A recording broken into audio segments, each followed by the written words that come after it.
সামনের দিক থেকে গাড়ি আসতেছে, দেখেন মোড়গুলোতে কিছু দেখা যায় না, এই জন্য এই সরু রাস্তা দিয়ে আপনি যদি উচ্চ গতিতে যান রাস্তার সাইডে কিন্তু আপনার বাইকের চাকা উঠে যাওয়ার সম্ভাবনা আছে। আপনি বাইকটা পাওয়ারে নিয়ে আসেন, অনেক উঁচু আপিল ওঠার সময় আপনি 3 নাম্বার গিয়ারে আছে, দেখেন 3-4,500 RPM এ বাইকটা আস্তে আস্তে নামতেছে। আসসালামু আলাইকুম, welcome to my YouTube channel and Facebook page and also welcome to another new video. আছি আমাদের এলাকার যে লালমাই পাহাড়ের উপরে, লালমাই পাহাড়ের ভিতর দিয়ে আঁকাবাঁকা রাস্তা দিয়ে বাইকটা চালাবো। আর এই আঁকাবাঁকা পাহাড়ি রাস্তা দিয়ে আপনারা যখন বাইক চালাবেন ট্যুরে গেলে, বিশেষ করে পার্বত্য চট্টগ্রামে, আপনারা কোন পদ্ধতিতে বাইকটা চালাবেন এবং কী কী বিষয় আপনার মাথায় রাখা লাগবে পাহাড়ি রাস্তায় বাইক চালাতে হলে, চলেন এগুলো একটু এই কুমিল্লার লালমাই পাহাড়েই রাইড করে আপনাদেরকে ক্লিয়ার করার চেষ্টা করি। পাহাড়ি রাস্তায়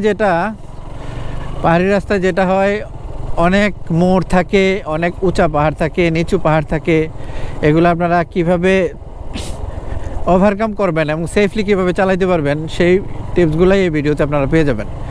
এই যে সামনে দেখেন একটা ব্লাইন্ড জোন যুক্ত মোড়, এই মোড়ে কিন্তু দেখা যাচ্ছে না সামনে কি আছে। এরকম মোড় পাইলে হর্ন দিবেন এবং বাইকের গতি কিছুটা কম রাখবেন। বলা তো যায় না সামনের দিকে কী গাড়ি আসে, উঁচু দেখা গেল বড় কোনো ট্রাক আসে, কিংবা এর যে মোড়টা পার হওয়ার পরে স্পিড ব্রেকার, আপনার যদি গতি বেশি থাকে তাহলে কিন্তু আপনি অ্যাক্সিডেন্টের সম্ভাবনা থাকে। এই জন্য মোড় আসলে অবশ্যই আপনার গতি বাইকের কিছুটা কমায় দেন।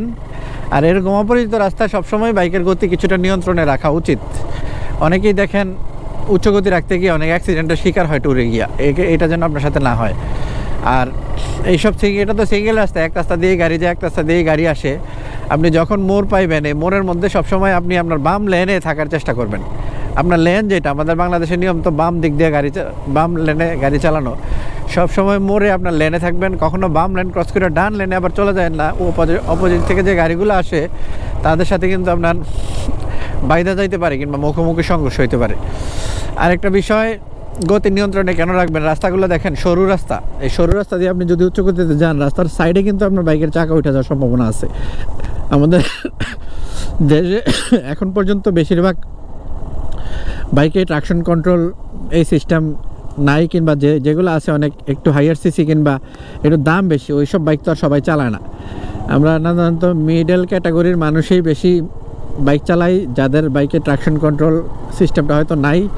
আপনি যদি এই উচ্চ গতিতে চালাতে যাই, রাস্তার পাশে বালিতে ধুলাতে যদি আপনার চাকা উঠা যায়, কিংবা রাস্তার পাশে অনেক সময়, এখন তো শীতকাল, রাস্তার পাশের ঘাসগুলাতে কুয়াশা ভেজা থাকে, আপনি যদি রাস্তার পাশে চলে যান, সেক্ষেত্রে কিন্তু এই রাস্তার পাশে আপনি কিন্তু যাই স্লিপ খায়া পড়ে যাওয়ার প্রবল সম্ভাবনা।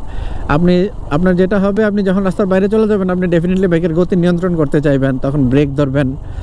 ব্রেক ধরে গতি নিয়ন্ত্রণ, ব্রেক ধরলেই আপনার চাকা ওই বালির মধ্যে কিংবা ঘাসের মধ্যে উঠে গেলে ঘাসের মধ্যে চাকা স্কিড করে আপনি কিন্তু পড়ে যাবেন। অনেক দুর্ঘটনা এরকম দেখছি, রাস্তার মধ্যে এরকম রাস্তার পাশে চলে যায়, স্কিড করে স্লিপ করে পড়ে যায়। যে সামনের দিক থেকে গাড়ি আসতেছে, দেখেন মোড়গুলোতে কিছু দেখা যায় না, এই জন্য হর্ন দিয়ে আপনি মোড়গুলো পার হবেন এবং আপনার লেনে আপনি থাকবেন।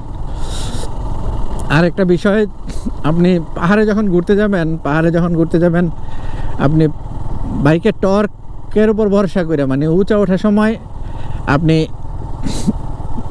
উঁচাটা কেমন, ওইটার উপর ডিপেন্ড করে আপনি গিয়ার ওই রকম, যত নিচের দিকে গিয়ারে যাবেন তত হইলো আপনার কম, মানে শক্তি বেশি স্পিড কম। তো আপনি এরকম উঁচা পাইলে আগে থেকেই বাইকের মাঝপথে, অনেক দেখছি কেউ ঘুরতে যায় মাঝপথে বাইকের স্টার্ট বন্ধ হয়ে যায়, তাদের হয়তো গিয়ার কম্বিনেশন ঠিক ছিল না। আপনি বাইকটা পাওয়ারে নিয়ে আসেন, অনেক উঁচা আপিল ওঠার সময় আপনি কখনো আপিল ওঠার সময় আপনি গিয়ার পরিবর্তন করার চাইতে আগে গিয়ার পরিবর্তন করে 2 অথবা 1 নম্বর গিয়ারে রাখেন এবং ওঠার অবস্থায় কখনো ক্লাচ চাপ দিয়ে ধরবেন না, তাইলে বাইকের পাওয়ার লস করবে। আপনি কিন্তু এই উঁচা অবস্থায় যদি পাওয়ার লস করে বাইক থামে গেলে আপনি বাইক কন্ট্রোল করতে পারবেন না, গাড়ি পিছন দিকে এসে আপনি কিন্তু উল্টায় পড়ে যাবেন। এরকম আপনারা হরহামেশাই দেখেন ভিডিওতে।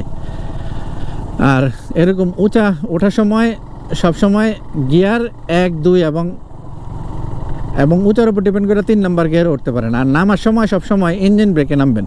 এই যে আমি ইঞ্জিন ব্রেকে বাইকটা নামা দিচ্ছি, মানে আমি পিক আপ ছেড়ে দিচ্ছি অটোমেটিক, বাইকটা একটা কিন্তু এই যে 3 নম্বর গিয়ারে আছে, দেখেন 3-4,500 RPM বাইকটা আস্তে আস্তে নামতেছে। যদি গতি আরও বেশি আরও স্লো রাখতে হয় আপনি প্রয়োজনে আরও গিয়ার কমাই দিবেন, এবং আরও যদি স্লো করতে চান সামনে পিছনের ব্রেক অল্প ব্যবহার করবেন। আপনি যদি ডাউনহিল নামার সময় ইঞ্জিন ব্রেকের ব্যবহার না করে সম্পূর্ণ ব্রেকের উপর ভরসা করেন, ক্লাস ধরে ধরে নামেন, সেক্ষেত্রে কিন্তু আপনার ক্লাস প্লেটেরও ক্ষতি হবে, পুরো যাওয়ার সম্ভাবনা থাকবে ক্লাস প্লেট। এবং অতিরিক্ত ব্রেক ব্যবহার কারণে পার্বত্য অঞ্চলে অনেক সময় অতিরিক্ত ব্রেক ব্যবহার করার কারণে ব্রেকের ডিস্কগুলা গরম হয়ে ব্রেক ফেল করে। কিছুদিন আগেও একটা ইয়ামার এফজেড বাইক এরকম ব্রেক ফেল করে আর কি অ্যাক্সিডেন্ট করছে সাজেক যাওয়ার পথে মেবি। তো পাহাড়ে এই জিনিসগুলো আপনারা মেনে চলবেন। আপহিল ওঠার সময় টর্কের উপর ভরসা করে 1 অথবা 2 নম্বর গিয়ারে উঠবেন। ওঠার সময় ওঠার মাঝখানে গিয়ার শিফট পরিবর্তন যেন না করা লাগে ওইভাবে চেষ্টা করবেন আগে থেকেই বাইকের শক্তি যে গিয়ারে আপনি উঠতে পারবেন ওই গিয়ারটা আগেই লাগাই নিতে। আর যদি গিয়ার পরিবর্তন করাও লাগে সেক্ষেত্রে আপনি ক্লাস ধরে বসে থাকবেন না, গিয়ার শিফট করে সাথে সাথে ক্লাস রিলিজ করে দিবেন, রিলিজ করে বাইকটা পাওয়ারে রাখবেন সবসময়। আর নামার সময় অলওয়েজ ইঞ্জিন ব্রেকে নামবেন। মোড়গুলোতে আপনি আপনার লেনে থাকবেন, হর্নের ব্যবহার করবেন এবং সাবধানতার সাথে চালাবেন। ভাঙ্গাচোরা অনেক জায়গা থাকে, মোড়ে অনেক কিছুই ঘটতে পারে, এই জন্য সাবধানতার সাথে মোড়গুলো পার হবেন। তো এই ছোটো ভিডিওতে অল্প কিছু টিপস দিছি আপনাদেরকে, আশা করি টিপসগুলো আপনাদের কাজে লাগবে। পাহাড়ের যখন ট্যুরে যাবেন এই বিষয়গুলো আপনার মাথায় রাখবেন। ঠিক আছে, সবাই ভালো থাকেন। See you next time, another video, another blog. আজকে এ পর্যন্তই, আল্লাহ হাফেজ।